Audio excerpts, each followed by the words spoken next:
আসসালামু আলাইকুম। আপনারা দেখছেন মুজাহিদে টিভি নিউজ। সঙ্গে আছি আমি শায়লা শারমিন।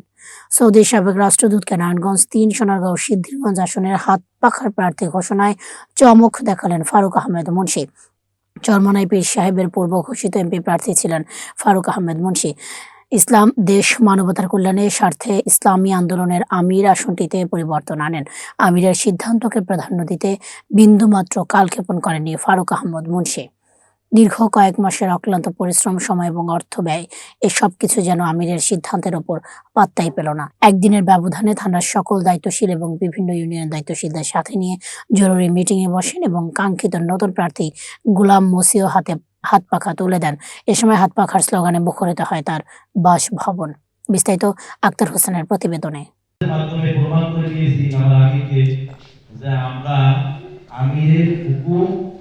আমরা সবসময় মানতে পারব। আজকে থেকে আমাদের ওয়াদা হবে, আমরা বিজয়ের নিশান উড়িয়ে ঘরে ফিরবো ইনশাআল্লাহ।